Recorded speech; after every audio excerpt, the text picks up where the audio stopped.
खरं तर एका बाजूला स्वतःचं जगणं, स्वतःचं आयुष्य आणि स्वतःचा स्वार्थ, तर दुसऱ्या बाजूला देव, देश आणि धर्मासाठी स्वतःचं आयुष्य संपूर्णपणे अर्पण टाकणं म्हणजे समर्पित व्यक्तिमत्व. आजच्या या 21व्या शतकामध्ये जिथं प्रत्येक जण कोणत्या ना कोणत्या स्वार्थासाठी जगत असतो, तिथं आपण या ज्या मातीमध्ये जन्म घेतलाय त्या मातीचं आपण काहीतरी ऋण फेडलं पाहिजे, ही विचारधारा ज्यांच्या हृदयात तळमळत असते ते म्हणजे समर्पित व्यक्तिमत्व.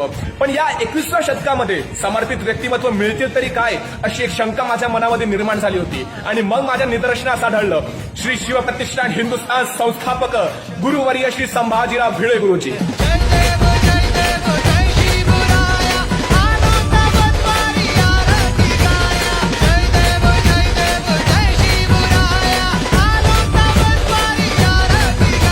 एका समर्पित व्यक्तिमत्वाची व्याख्या काय असू शकते?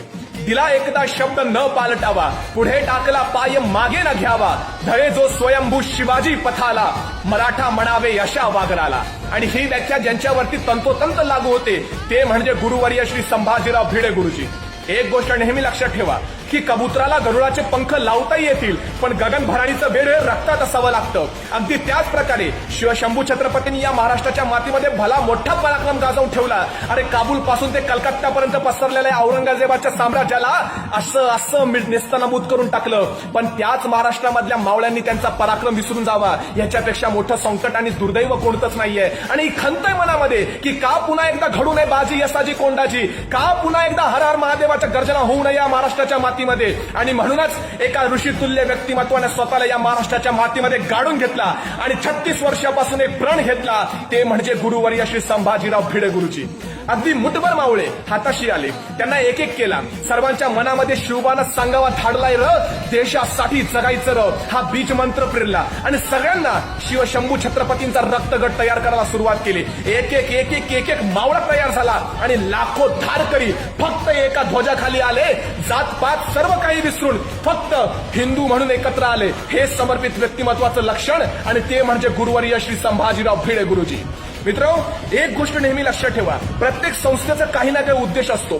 संस्था थोडी मोठी झाली की मनामध्ये स्वार्थ येतं, पण आज ज्यांच्या हाकेवरती 10 लाखाची फौज एकत्र येते पण त्यांच्या मनामध्ये अजिबात स्वार्थ नाहीये. त्यांच्यासाठी फक्त एकच गोष्ट महत्वाची, शिवशंभू छत्रपती यांचा जो 32 मन सुवर्ण सिंहासन होता पुन्हा एकदा या महाराष्ट्राच्या मातीमध्ये तो तयार व्हावा. पुन्हा एकदा या गडकोटांचं पावित्र्य जसं आधी राखलं जात होतं तसं पुन्हा राखावा. म्हणूनच आमच्या पोरांना गडकोट हे पर्यटन क्षेत्र नाही, गडकोट हे तीर्थक्षेत्र आहे हे ठासून सांगावं म्हणून गडकोट मोहिमेचं आयोजन करायला लागलं. आणि गडकोट मोहीम म्हणजे दुसरं तिसरं काही नाही. अरे ज्या ज्या गड किल्ल्यांवरती आपल्या शिवछत्रपतींचं नामस्मरण झालं, ज्या गड किल्ल्यांवरती आपल्या मावळ्यांनी रक्ताचं पाणी केलं, त्या गड किल्ल्यांवरती आपल्याला जायचंय, त्या मावळ्यांचं स्मरण करायचंय, त्यांच्या पायाची धूळ आणि तिकडच्या मातीला आपल्या मस्तकी लावून त्यांच्या पुण्यभूमीला स्मरून पुन्हा या महाराष्ट्राच्या मातीमध्ये एकदा भगव्याचं राज्य आणायचं आहे. नवे हा हिंदू राष्ट्र करायचा आहे, ही विचारधारा प्रत्येकाच्या मनामध्ये रुजू लागली.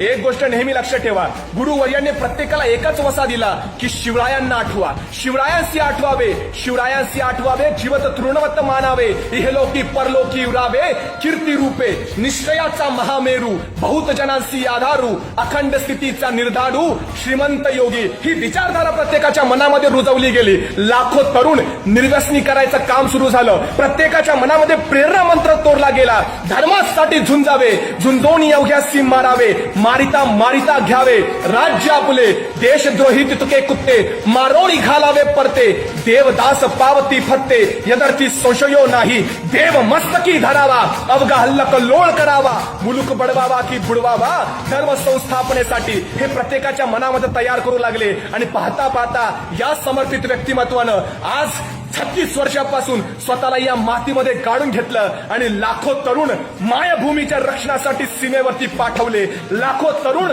जेव्हा जेव्हा देशावर संकट आलं तेव्हा तेव्हा हे निर्भीड छातीपणे धारकरी उभ्या राहण्याची प्रेरणा जर कोणी दिली असेल तर याच समर्पित व्यक्तिमत्वानं. क्षत्रियांचा